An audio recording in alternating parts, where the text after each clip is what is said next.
Hello friends, welcome back to our channel Andhra అమ్మాయి పూజిత. మీకు కానీ నా వీడియోస్ కానీ నచ్చినట్టయితే లైక్ చేయండి, షేర్ చేయండి అండ్ కమెంట్ చేయండి అండ్ సబ్స్క్రైబ్ అయితే చేసుకోండి. నేను రీసెంట్గా కందుకూరులో ఉన్న అంకమ్మ తల్లి టెంపుల్కి అయితే వెళ్ళాను. అక్కడ చాలా బాగుంది, చాలా పీస్ఫుల్గా కూడా ఉంది. అసలు చూడండి, క్లైమేట్ బాగుంది అండ్ టెంపుల్కి ముందు ఉన్న ప్లేస్ అదంతా చాలా బాగుంది. అసలుకి 5 years బ్యాక్ అయితే చిన్న టెంపుల్, ఇంత బాగా అయితే లేదు. ఓన్లీ అమ్మవారికి టెంపుల్ లాగా చిన్నగా అయితే ఉంది. అయితే ఈ మధ్య బాగా కట్టారనమాట. ఒక 2 years బ్యాక్ అయితే తిరునాళ్ళు కూడా అయితే చేశారు, చాలా బాగా చేశారు.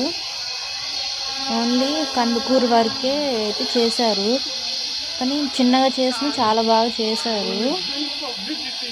ఈ గుడి కట్టకముందు చిన్న గుడి ఉంది కదా, ఆ గుడిలో ఉన్న విగ్రహాన్ని అయితే ఇక్కడైతే పెట్టారు. అంటే కొత్త గుడితో పాటు కొత్తగా విగ్రహం చేసి పెట్టేశారనమాట. లోపలే పాత విగ్రహాన్ని సైడు పూజలు చేస్తూ ఉన్నారనమాట.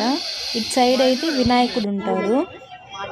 ఒక 10 years బ్యాక్ చిన్న గుడి అని చెప్పాను కదా, అంటే పెద్ద గుడి వెనక్కి ఉంది, అది పడేయకుండా వెనక్కి కట్టకూడదని చెప్పి అది కొంచెం ముందుకి జరిపి కట్టారనమాట. అయితే చాలా బాగా జరిగింది. అలా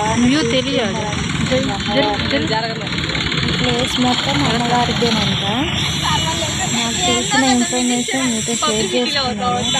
ఈ వీడియో కానీ మీకు నచ్చినట్టయితే లైక్ చేయండి, సబ్స్క్రైబ్ చేయండి.